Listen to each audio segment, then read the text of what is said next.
Que el don de Dios se aflore en tu vida en este tiempo.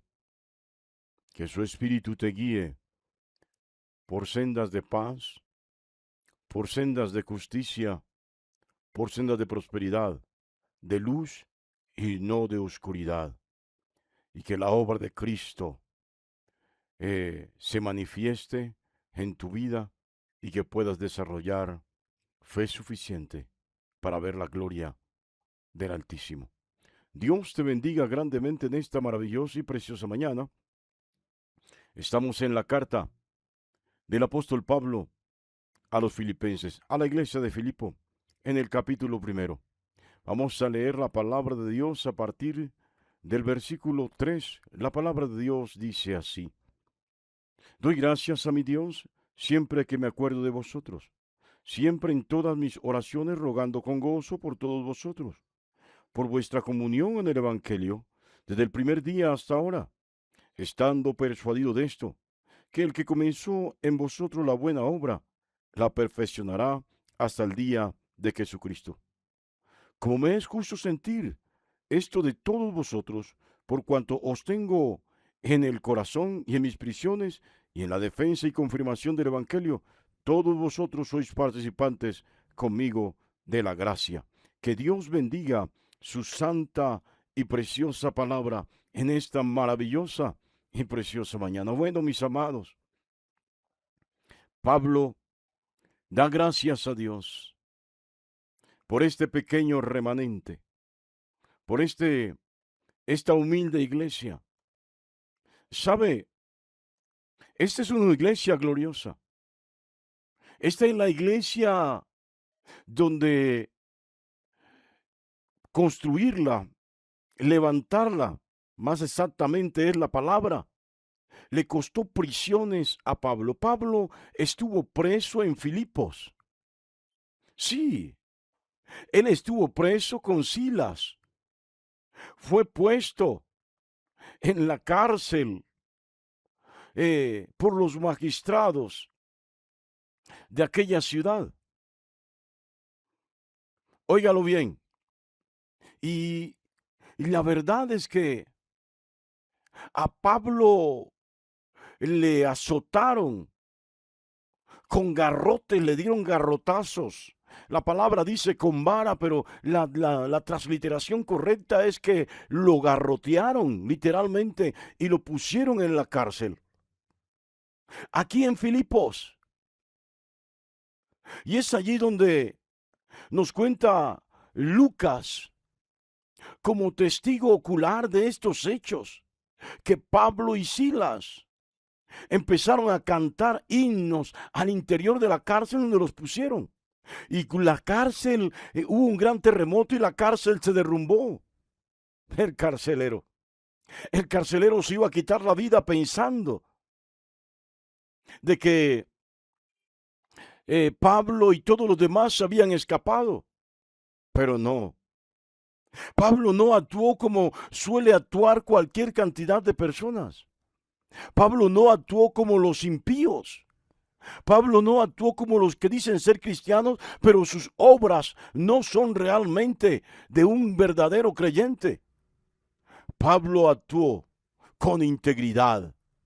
Pablo y Silas se quedaron allí, y cuando este hombre los vio allí, que no se escaparon, óigalo bien, le preguntó a Pablo: ¿qué debo hacer para ser salvo?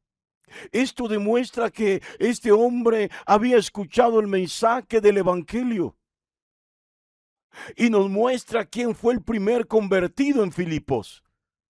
El primer convertido en Filipos no fueron los magistrados. El primer converso al cristianismo, a la palabra, al Evangelio de Cristo, no fueron los soldados. Bueno, fue un carcelero, fue un guardián. El guardián, el carcelero de Pablo. Sí, fue el primer convertido. Él le preguntó a Pablo: ¿qué debo hacer para ser salvo? Y Pablo y Silas le contestaron: cree en el Señor Jesucristo y serás salvo tú y tu casa. Y dice que en aquella hora no solamente él, sino todos los de su casa recibieron la fe y fueron bautizados. No sé si está entendiendo esto. La iglesia de Filipo fue una iglesia edificada, levantada con el testimonio del dolor, con el testimonio del sufrimiento, con el testimonio de las cadenas, con el testimonio de la prisión, de la cárcel, pero también con el testimonio de la gloria.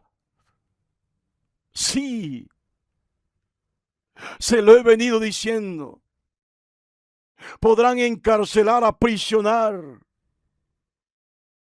a cualquier líder, a cualquier predicador, pero el evangelio de Cristo y el alma del predicador del evangelio de Cristo nunca será prisionera.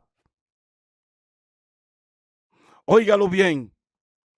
Entonces, aunque no hay un nombre claro del guardián, del carcelero, sabemos que este hombre posiblemente haya sido un obispo o un diácono de la iglesia. Y aunque no lo haya sido, fue el instrumento que Dios utilizó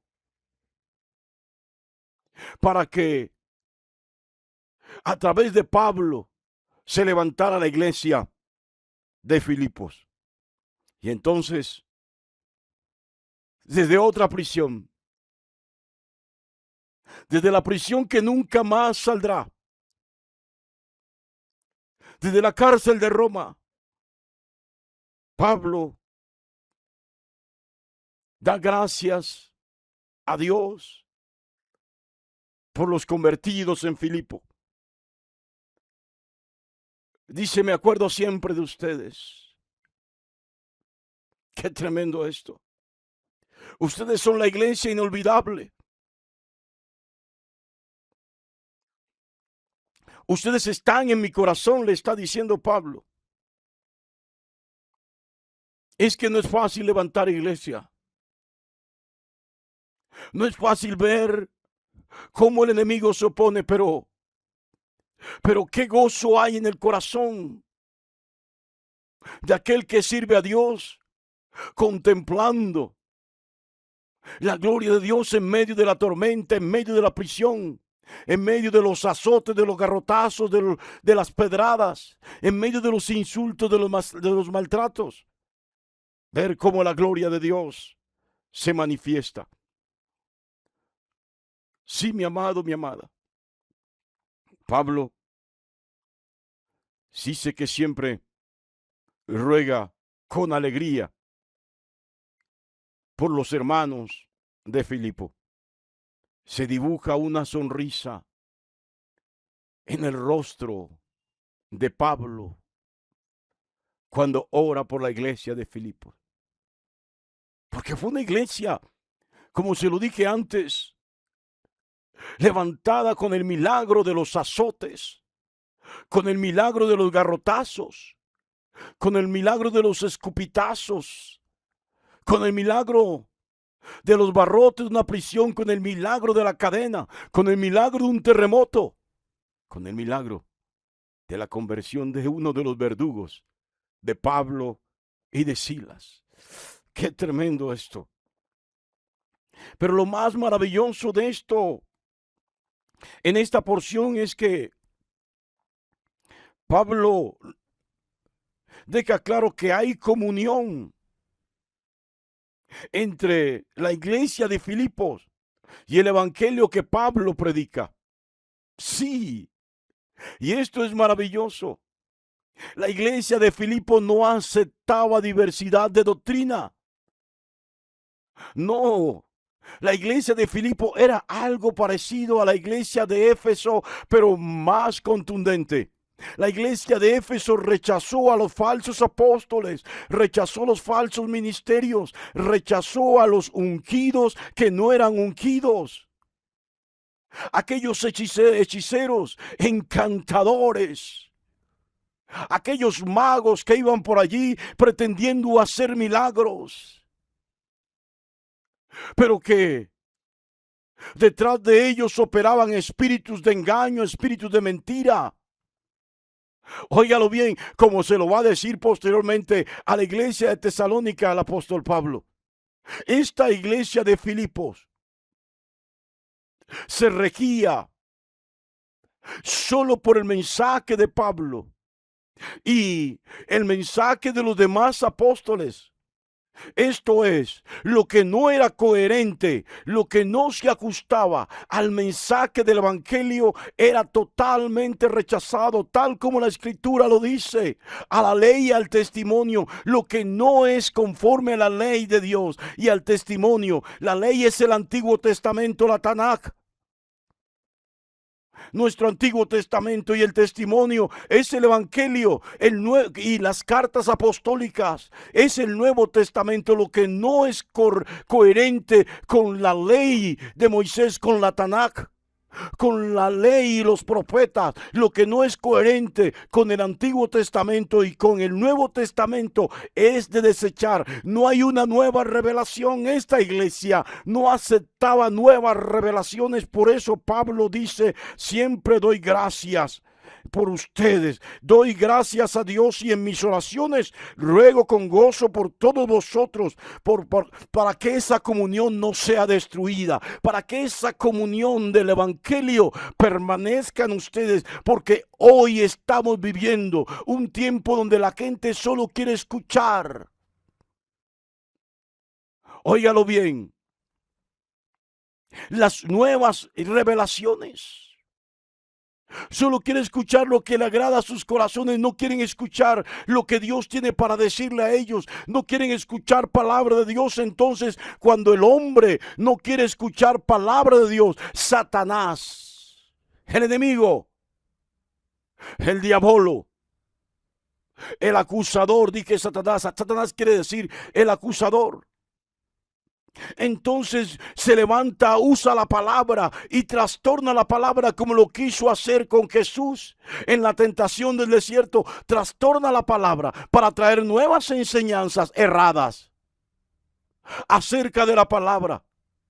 Y entonces hay una ruptura entre el evangelio de Cristo y el evangelio que los grandes predicadores del momento están presentando a la humanidad. Porque el evangelio de hoy le dice a la gente lo que la gente quiere escuchar, no lo que necesita escuchar, no lo que Dios quiere que escuchen. Óigalo bien, Pablo da gracias a Dios por la comunión desde el primer día. ¿Cuándo fue el primer día? El primer día fue cuando el carcelero y su familia entera, óigalo bien, aún los niños fueron bautizados en esa casa en un solo día.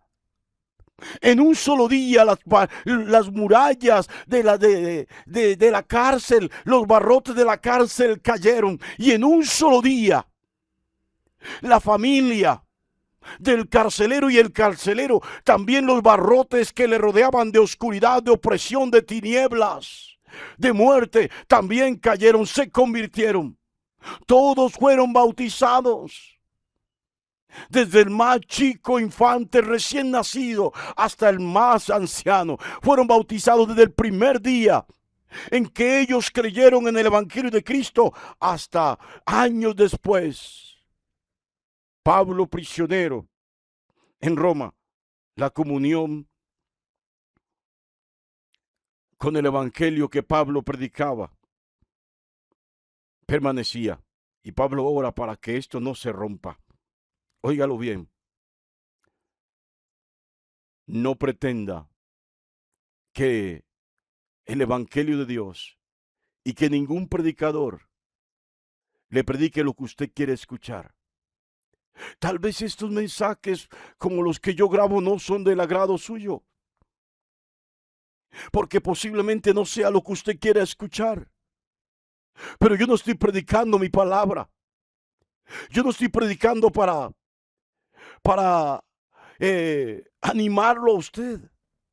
Yo estoy predicando el Evangelio de Cristo, la palabra de Dios. Es lo que Dios quiere que usted escuche. Verá usted si acepta o rechaza. Por eso Pablo dice en el versículo 6 de esta porción, estando persuadido, yo tengo claro, dice Pablo, que el que comenzó la buena obra en vosotros, la perfeccionará hasta el día de Jesucristo. A veces nos atribulamos, nos sentimos impotentes y desmayamos, porque tenemos luchas intestinas dentro de nosotros mismos, valga el pleonasmo. De manera individual, estamos luchando con cosas que realmente no hemos podido manejar, que no hemos podido quitar, que no hemos podido controlar. Pablo le está diciendo, llegarán hasta el día del Señor y no se habrán perfeccionado. Aquí el único que les perfeccionará es Jesucristo. Así que hay cosas, hay cargas que hay que abandonar en las manos del Señor. Él nos perfeccionará. Él hará una vez más otro milagro, así como lo hizo el primer día, cuando la iglesia comenzó en la casa del carcelero. Esa buena obra comenzó allí. Cuando Cristo venga, Él perfeccionará esa obra. Óigalo bien. Qué tremendo esto, porque podemos muchas veces pretender confiar en nuestras propias fuerzas.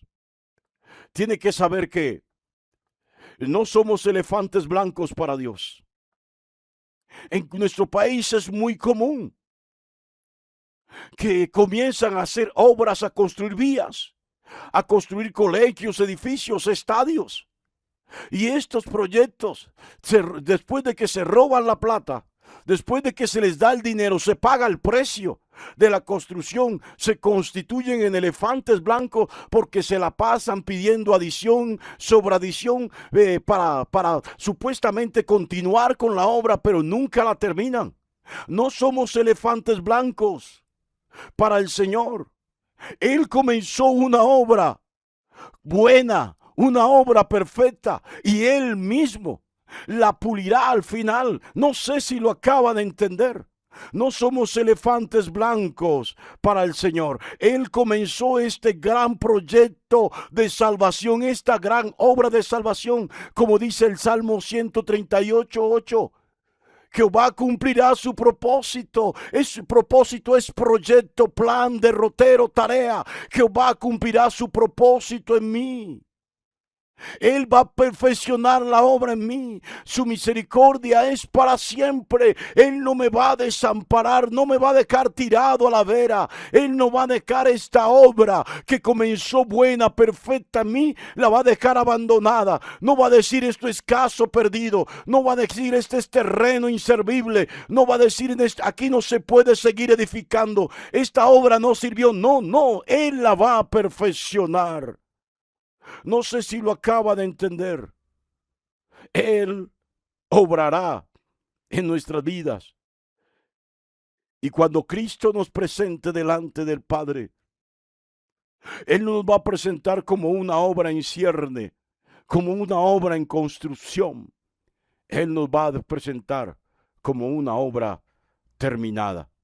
Así que, qué bueno que usted recuerde que Él empezó una buena obra en su vida y Él la presentará como una obra terminada. Esta es una invitación a confiar abiertamente en Jesús y no apartarnos del camino para que Él perfeccione la buena obra que comenzó en cada uno de nosotros. Dios te bendiga grandemente en esta maravillosa y preciosa mañana.